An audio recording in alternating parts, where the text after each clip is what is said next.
We've had a major. Yeah, that's not good. Brock Feeney. They've bestowed the famous Triple Eight onto the young shoulders. He's a young kid, he's definitely got his head on his shoulders. Cheers. Imagine the pressure that this young man is under. Not exactly the downforce that you used to. There's big raps on this kid.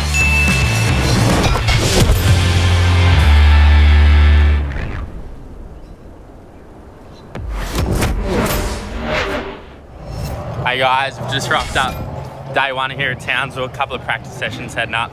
Let's do it.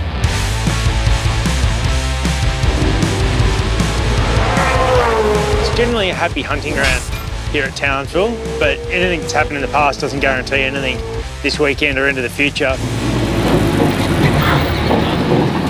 Brock's growing up very much in a racing environment. I started racing at a very young age, motorcycles, and still work on the MotoGP teams. This has been my whole life for so long, and whenever we go on holidays, we always go to the high cut track, and that's actually where I started go-karting. I knew I had good people around me, and honestly, I'd do whatever I had to do to make this happen. Brock was always hugely passionate about his racing. From a very young age, he'd go to the racetrack and his focus was on racing, not playing with the other kids, and that's developed all the way through, so it's been very easy to help Brock down that road. He spent a couple of years in Europe and the US in go-karts. And then a couple of years ago, Marlon grabbed us and said he'd like to do something for us to Super 2 in 2021. There's big raps on this kid. Looks very comfortable behind the wheel. He'd had a year with the team doing Super 2, so that was good. Everyone knew each other. And he takes another step forward to taking Jamie Whincup seat next year. There was no gelling time needed. He'd already worked with Marty, his engineer, so he rolled out super strong for the season, and he's just building on that. Great jump by Brock Feeney, and he might lead into turn 2. We're 7 rounds into the championship now. The first few rounds I'm getting raced pretty hard, but it's supercars. I think anywhere around the world you really look at this and realise how hard the racing is. Oh, a little mistake down at one for Brock when he went out on the cold rear tyres. I'm getting used to racing these guys.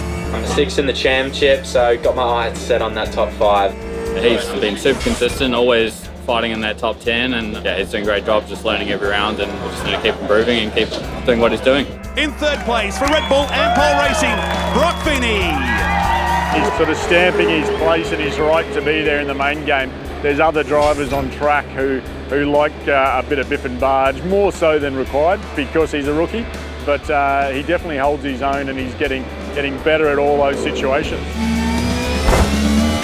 He's obviously got a lot of motorsport experience, but I can see that massively improving as he goes on. Stall, he has lost a bucket load of time. Once he further understands the car, he knows he'll be able to run it inside the top 5 consistently.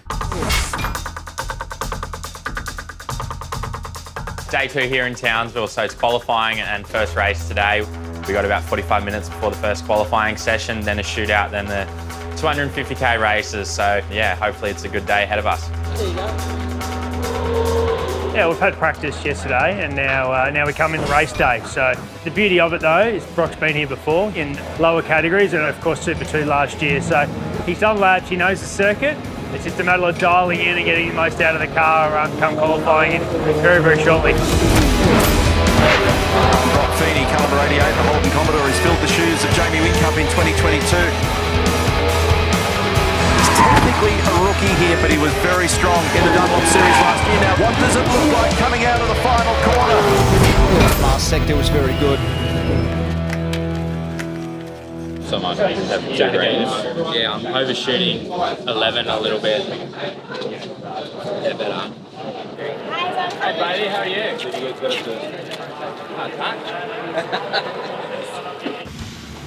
Shane was fastest with a 12.38, a tenth faster than the next guy. So let's say P2 is a 12.5. Yeah, so we just finished our Saturday qualifying debrief. Brock did amazingly well. As long as Marty and Brock get it right, then there's no reason why Brock shouldn't be right up there. So we're P8 in qualifying, which wasn't too bad. We're P3 after the first run, which was decent. So yeah, we'll wait and see.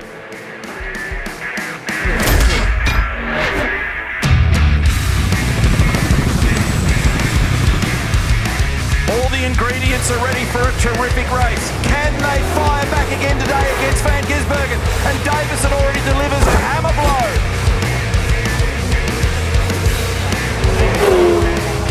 In behind Brodie is Brock Feeney. Look at this, but not for long. Brock slides on by.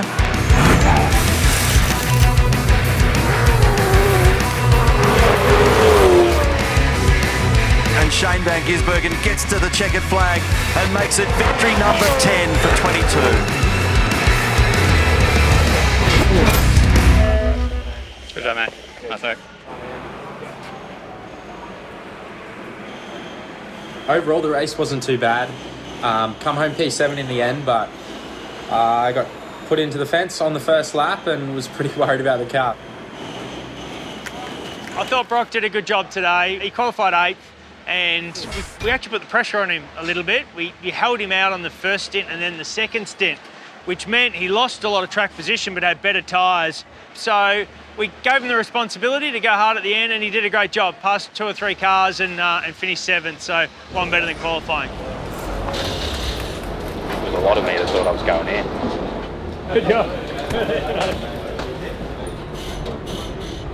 Shane is an amazing driver, and Brock's kind of thriving on looking at Shane's data and learning everything he can from him. His teammate's at the absolute peak of his career. He's by far the best driver out there so far. So he knows the level, and he's going to strive to get there.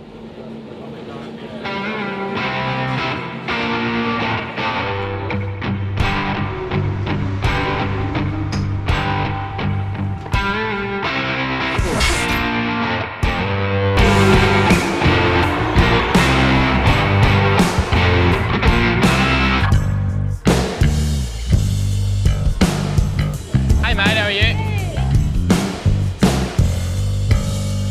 Yeah, no worries. There's a couple of sore spots in the body, but I've sort of rolled them out overnight and we're all good to go again, I think.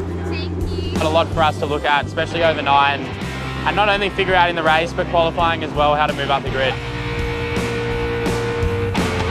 So today's basically a repeat of yesterday in regards to formats. It's easier said than done. There's a lot of fast cars out there. Everyone's learnt from yesterday, so everyone would have tuned their cars up, so it's even harder to get into the top 10 today.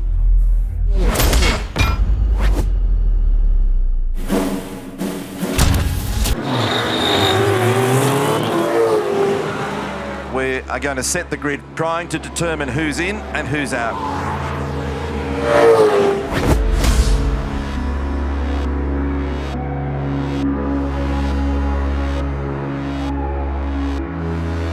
We struggled a little bit in qualifying.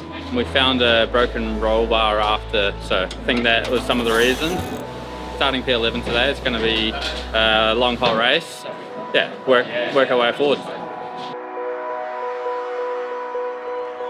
250 kilometres to come, and we're into it.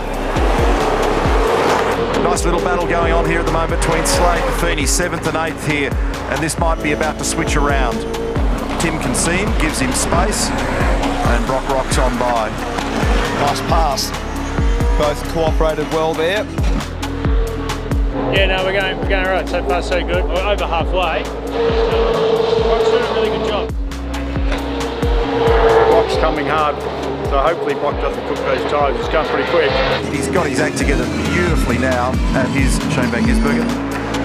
They're one corner from home. He has a sniff at the gap. They're going in! And Van Gisbergen's been turned around at the last corner by Di Pasquale. He's going to give it back to him. Wow. What a conclusion.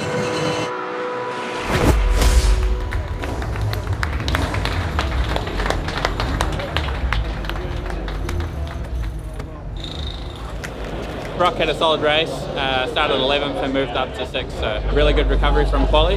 Yeah, did a great job. And in first place for Red Bull Ampol Racing, in car number 97, Shane Van Gisbergen. Great result for the team this weekend. We're back on top of the team's championship. Having a rookie on the team, a lot of people thought we'd probably fall down the order, but you know, it's great to still be there. Brock's his hardest critic. He's very used to winning races, has been for a long time in karting and in the car. So I think he would have liked to have done a bit better this weekend, but He won't be over the moon, but I don't think he'll be too stressed either. I just got to keep learning. I know where I think I can be. Yeah, I'm looking forward to it, but a lot of work's got to go in the next few weeks to be better for the next round. Still got a long way to go.